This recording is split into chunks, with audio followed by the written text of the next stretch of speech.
Kisah tentang Raja Bayangan masih menyisakan misteri. Saat dunia runtuh, sang putra bayangan membangkitkan kekuatan yang tersegel dan petualangan barunya kini dimulai. Video ini merupakan kelanjutan cerita dari part sebelumnya. Di cerita sebelumnya, Sung Suho sedang melakukan raid di Dungeon Gurun. Randolph dari Scavenger dihabisi oleh penjaga dungeon bernama Amut. Amut membuat kericuhan, tapi ia dirantai dan tidak bisa keluar dari dungeon tersebut. Kemudian sistem mengharuskan Suho untuk merekrut Amut sebagai rekan.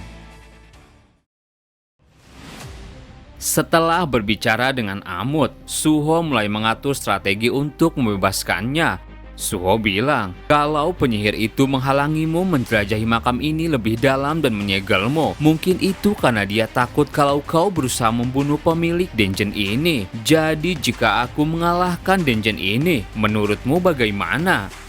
Amut menjawab, pasaknya tidak tertancap lagi, tapi aku tak tahu apa rantainya masih bisa berfungsi atau tidak. Suho kemudian mengeluarkan Shadow Dungeon. Amut mencoba memasukinya tapi ditahan oleh rantai. Suho bilang, sudah kuduga rantai ini menghalangi kita untuk masuk. Amut kesal, rantai-rantainya juga menghalangiku saat aku berpikir untuk meninggalkan tempat ini. Suho menjawab, itu mantra yang merepotkan. Aku tidak berharap apa-apa karena aku hanya ingin membuktikannya. Jadi begini rencananya, kita akan menyelesaikan dua tugas sekaligus. Pertama-tama aku dan Esil harus mengalahkan bos dungeon ini. Kedua, kita harus memastikan rantai ini kehilangan fungsinya dengan cara menghancurkan pasaknya. Begitu kita menyelesaikan kedua tugas ini, kalian masuk ke dalam Shadow Dungeon. Aku akan keluar sebelum dungeon ini hancur. Amut bertanya, kalau kedua tugas itu tidak berhasil dilaksanakan, apa yang terjadi? Suho menjawab, aku punya satu rencana cadangan. Amut bilang, apapun hasilnya aku tak peduli dibandingkan mendekam di sini selamanya. Suho mulai menyusuri makam, sementara Amut menunggu bersama Beru di ruangan Amut. Beru terlihat sedih. Mona kecil, kenapa saya harus ditempatkan di sisi reptil primitif ini dibandingkan di sisi Anda? Amut bilang, jangan berterbangan seperti nyamuk. Beru kesal, nyamuk katamu, apa kau mau mati memprovokasi orang di posisiku? Amut menjawab, siapa yang akan mengira bocah itu anak dari Shadow Monarch? Sejenak Amut berpikir, ini adalah titik terdalam makam yang bisa aku raih. Jika dia gagal mengalahkan dungeon ini, berakhirlah sudah. Jika dungeonnya runtuh, tapi rantainya masih berfungsi juga berakhir. Tapi ada sesuatu yang diucapkannya yang memberikanku perasaan yakin. Suho sebelum pergi bilang pada Amut, jika kau keluar dari sini, kau akan memegang ucapanmu, bukan? Amut berpikir, Taranak, kau selalu bilang kalau kekuatan yang sebenarnya ada di kekuatan fisik dan kau membuatku berdasarkan gambaran itu. Tapi makhluk yang lebih lemah dari kita malah terlihat lebih hebat. Jika itu Suho, mungkin dia adalah orang yang bisa membebaskanku dari tempat ini. Sepanjang jalan, Suho mulai melawan banyak monster. Suho memberi satu pukulan keras. Bagus, tinggal satu lagi bos monsternya. Sosok bos dungeon sedang duduk di singgasana Gravekeeper Sika.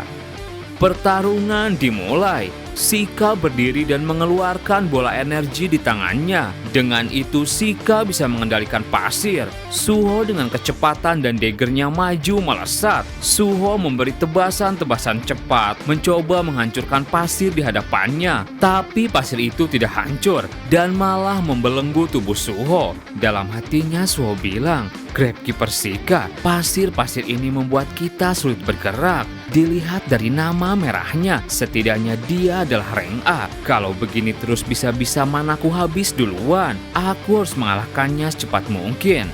Suho tubuhnya semakin terbelenggu pasir. Esil yang melihat itu langsung melemparkan tombaknya. Suho sadar itu dan langsung menggunakan Rule Authority. Tombak Esil diarahkan pada Sika. Sika bisa menangkis. Belenggu pasir melemah. Suho segera keluar. Esil, mari gunakan bond skill. Esil tersenyum. Baiklah Mona kecil. Akhirnya Esil tubuhnya berubah dan mengeluarkan demonic energy di kedua tangannya. Saat perjalananku bersama Mona kecil, aku telah mempelajari syarat untuk menggunakan bond skill milikku. Saat aku membunuh beast, jiwanya terserap ke dalam tubuhku yang menambah tingkat pengisian bond skill. Saatnya menunjukkan hasil latihanku di Shadow Dungeon. Suho lalu menerima kekuatan itu. Ia segera melesat maju dan siap memberi pukulan. Esil langsung terkapar lemas. Sampai sekarang, aku terus saja mengecewakan Mona kecil. Kumohon biarkan bond skillku membantu Mona kecil. Shika bersiap memberi pukulan. Bond skill Demon Strike tingkat pengisian 67%. Melancarkan satu pukulan kuat dengan menggunakan energi What Flame Descendant. Mereka berdua beradu pukulan. Serangan Demon Strike pada akhirnya berhasil menghancurkan tubuh Shika. Suho berhasil mengalahkan bos dungeon. Area di sekitar langsung bergemuruh. Beru yang bersama Amut menyadari sesuatu. Sepertinya dungeonnya akan runtuh. Itu artinya dia berhasil mengalahkan bos. Kemudian pasak yang membelenggu Amut tidak bekerja. Beru bilang, buaya ikuti aku cepat. Kita akan pergi ke Mona kecil. Amut mulai berjalan. Dalam hatinya ia bilang, kalau rantai-rantai ini sudah tidak menggangguku lagi, apa itu artinya aku bisa terbebas dari Taranak? Amut teringat masa lalu. Kenapa Taranak dan penyihir itu melakukan eksperimen terhadap makhluk biasa seperti diri? Ingatan rasa sakit yang kudapatkan dari eksperimen mereka yang bermain-main dalam kehancuran dan regenerasi. Tubuhku dihancurkan Taranak, lalu dipulihkan oleh si penyihir. Setiap eksperimen membuat tubuhku lebih kuat, tapi pikiranku yang tidak kuat menahan rasa sakitnya mulai berubah. Aku sampai menghancurkan mataku sendiri saking gilanya. Di dalam keputusasaan itu, ada satu hasrat yang terus membuatku bertahan, yaitu sebagai seorang anak kecil. Aku melihat sekilas alam liar yang menimbulkan kekaguman. Jika saja aku bisa mengalami hal itu lagi. Dan tiba-tiba, Amut yang berjalan menyadari sesuatu. Pasak dan rantai lain datang untuk membelenggunya. Amut heran, ada pasak yang dilemparkan ke arahku. Beberapa pasak lainnya datang. Amut marah, Taranak, sialan. Apa kau lebih memilih untuk membunuhku dibandingkan membiarkanku pergi? Dan kemudian, Suho datang menendang pasak rantai tersebut. Lututnya terluka. Pasak-pasak ini sangat keras. Satu lagi datang. Suho membuka Shadow Dungeon. Jika rantainya tidak mau membebaskan Amut, maka kita hanya perlu memindahkannya dengan pasak yang masih terpasang. Suho kemudian menendang pasak-pasak itu masuk ke dalam Shadow Dungeon. Pasak itu pun mulai tersebar ke dalam Shadow Dungeon. Sung Suho, apa ada hal yang ingin kau minta padaku sampai bersusah payah seperti itu? Suho mulai kesakitan. Sialan, tulang-tulangku, aku tidak kuat lagi. Dan kemudian Amut juga mulai bergerak. Ia juga memindahkan pasak-pasak itu ke dalam Shadow Dungeon. Amut berkata, sekarang aku mengerti. Taranak, tidak. Seluruh Mona kurasa akhirnya aku mengerti kenapa tidak satupun dari mereka bisa mengalahkan Shadow Monarch. Mari berjuang bersama-sama sampai akhir Sung Suho. Tidak, maksudku Mona kecil. Mereka mulai melawan pasak-pasak yang berdatangan.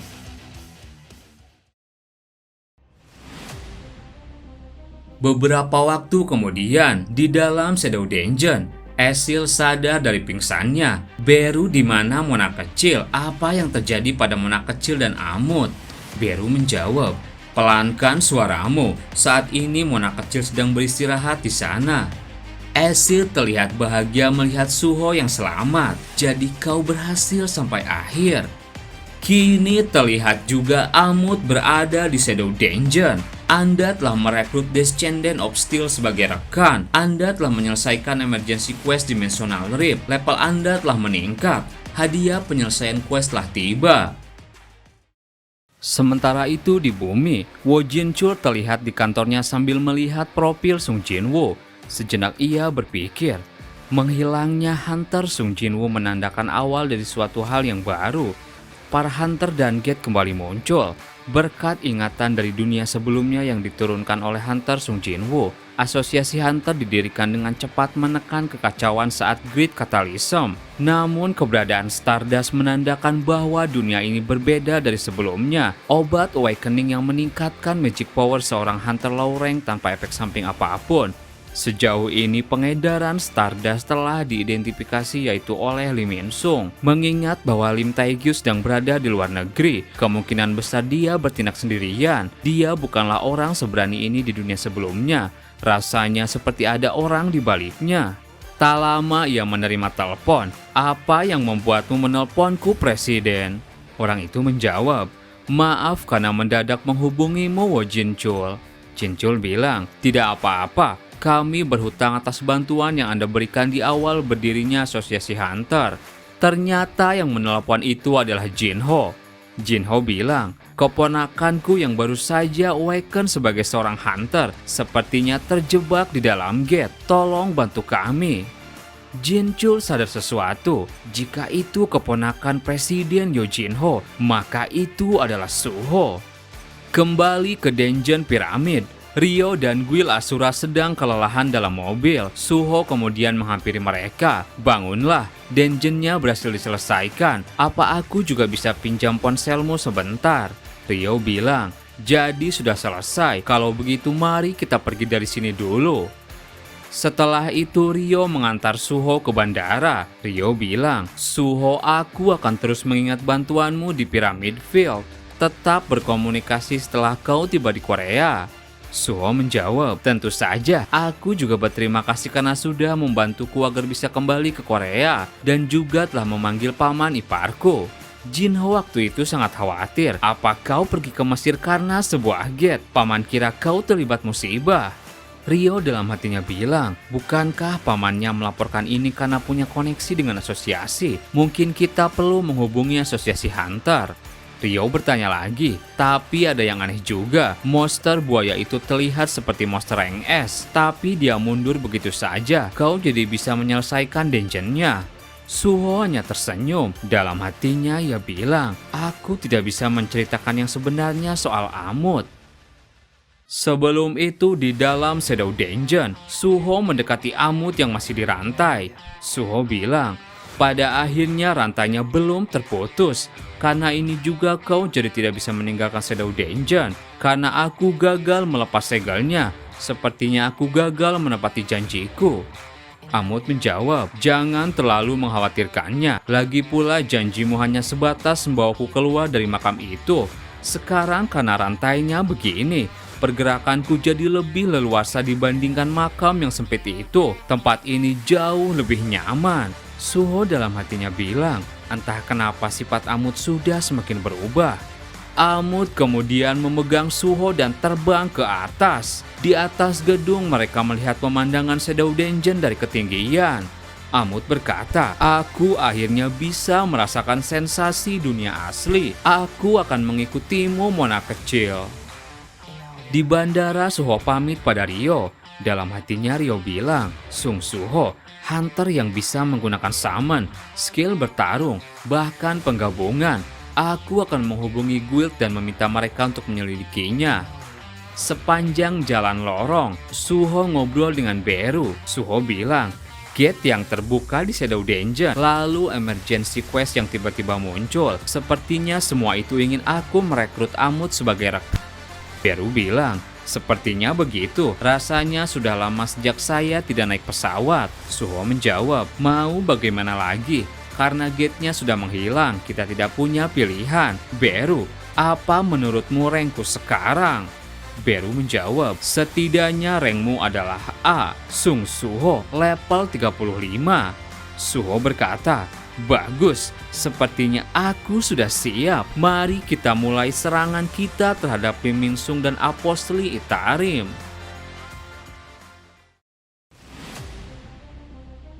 Setelah itu malam harinya di Korea, di kantor Guild Aliansi, Di sana para hunter terlihat senang. Guild kita sudah berkembang pesat. Dulu kita cuma bisa masuk dungeon rank C, tapi sekarang kita bisa mengambil hak gate rank B di Incheon. Seorang menjawab, benar, kita bahkan bisa pindah kantor baru. Semua ini berkat barang ini. Kita yang dulunya rank C bisa menyelesaikan gate rank B juga. Sekarang Stardust bisa didapatkan dengan mudah di pasar gelap. Harganya juga turun drastis. Siapapun pembuatnya, dia benar-benar penyelamat bagi orang-orang seperti kita. Seorang hunter bernama Kim Sang-ho yang seorang rank B bertanya, apa benar efeknya sehebat itu? Aku tidak nyaman dengan itu. Seorang menjawab, kau telah menjadi rank B sejak awal, jadi kau tidak akan paham seperti apa perasaan kami.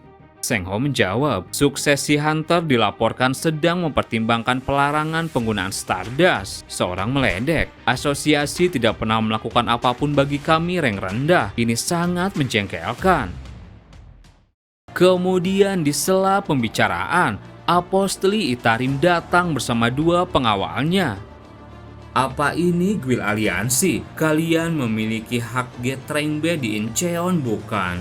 Sang-ho kemudian mendekatinya. Anak kecil, apa urusanmu? Apostoli berkata, serahkan gate-nya. Satu perintahnya membuat para hunter yang ada di sana terpengaruhi dan tunduk kecuali Sang-ho. Sang-ho heran, ada apa dengan kalian? Kenapa tiba-tiba seperti ini? Apostoli berkata, bahkan ada hunter yang belum mengkonsumsi Stardust. Semuanya, mulai saat ini kalian dilarang untuk menggunakan penglihatan dan pendengaran kalian. Semua yang tunduk menutup mata dan telinga, kecuali Sang-ho yang tidak pernah memakai Stardust. Hei, kenapa kalian mendengarkan anak ini? Apostoli bilang, aku cuma ingin berbicara dengan orang selain mereka. Pencipta kami ingin mengambil kepemilikan atas dunia tanpa Tuhan ini. Aku datang ke dunia ini untuk memenuhi keinginan itu. Setelah tiba di sini, aku mulai bertanya-tanya. Makhluk ciptaan seharusnya ada untuk menjalankan keinginan pencipta mereka. Tapi kalian manusia bergerak dengan tujuan yang berbeda dari kehendak sang pencipta. Sang-ho mengeluarkan pedangnya. Sang pencipta, apa yang kau bicarakan? Apa itu semacam lelucon? Kembalikan mereka menjadi normal. Aku tidak peduli meskipun kau anak kecil. Aku akan menghabisimu. Apostoli mengambil sebuah pedang. Lelucon, katamu? Apa kau baru saja menghina pencipta kami? Sang-ho bersiap menyerang. Tapi dalam sekejap mata Sang-ho bisa dihabisi oleh anak tersebut. Apostoli itu berkata, semuanya kalian diizinkan untuk kembali melihat dan mendengar. Urus situasi di hadapan kalian ini. Di luar dua hunter mengetahui itu. Apa-apaan keributan ini? Tapi lagi-lagi dua orang itu pernah memakai Stardust. Mereka juga tunduk. Apostoli melewati mereka dan bilang, lupakan semua yang kalian lihat di sini. Dalam hatinya Apostoli itu heran. Apa itu kehendak bebas? Semua makhluk ciptaan harus dibuat untuk menjalankan kehendak pencipta mereka. Tapi makhluk ciptaan di semesta ini membunuh pencipta mereka atas dasar keinginan mereka sendiri. Setelah itu, sang apostoli memasuki gate yang dikuasai Guild Aliansi. Dengan pasukan yang dikendalikannya, ia berhasil melumpuhkan bos monster. Apostoli itu kemudian mengeluarkan kristal kuning dan berkata, Beast, memanggil mereka pengungsi antar dimensi yang melintasi melalui rip jauh lebih akurat. Hidup yang dijalani dengan menjelajah tanpa rumah pasti sangat menyakitkan. Aku akan memberikanmu kesempatan untuk melepaskan amarahmu. Buat kekacauan sesuka kalian di luar. Dalam hatinya apostol itu bilang, aku harus menyelidiki dunia ini lebih lanjut. Semua ini demi memenuhi keinginan sang pencipta. Keesokan paginya, asosiasi hunter mendatangi sebuah gate di Incheon yang ternyata berdekatan dengan bandara. Gate itu kini berubah menjadi gate merah. Petugas asosiasi bilang, sepertinya ini akan berbahaya melihat magic power yang terpancar dari gate itu. Kita akan segera mengalahkan bos dungeon itu sebelum terjadi dungeon break. Jika monster sampai keluar, kerusakannya mungkin akan mencapai bandara. Kalau begitu aku akan melaporkan ini pada asosiasi Hunter. Tapi mendadak mereka berdua dikendalikan Itarim. Sang apostli datang dari belakang. Petugas asosiasi yang dikendalikan bilang, tidak masalah sang apostli, aku akan melaporkan ini kepada Hunter asosiasi bahwa tidak ada masalah. Dengan tatapan matanya, sang apostli memanggil bos monster yang sudah ia kendalikan untuk keluar dari dalam gate. Sejenak apostli itu berpikir, makhluk adalah sebuah keberadaan yang diciptakan untuk memenuhi kehendak sang pencipta. Saat sang pencipta merasa bosan, kita akan saling berseteru. Jika sang pencipta menginginkan sesuatu, kita akan mempersembahkan itu padanya dengan cara apapun. Itulah alasan kita para makhluk ada. Lalu suatu hari sang pencipta dewa berkata, rekan dari dimensi lain telah tiada, ambil ini dan klaim kepemilikan dunia tanpa tuan atau Masterless World. Sesuai perkataan itu, kami mengumpulkan pengikut yang tak terhitung jumlahnya. Kami hendak pergi ke Masterless World. Untuk ke sana dibutuhkan energi yang sangat besar bagi jumlah pasukan kami untuk berpindah dimensi. Jalur dimensi semakin sempit seiring besarnya energi yang diperlukan, dan para pasukan itu menghabiskan waktu yang sangat lama di sana. Pasukan yang pantang menyerah akhirnya mencapai luar dari Masterless World.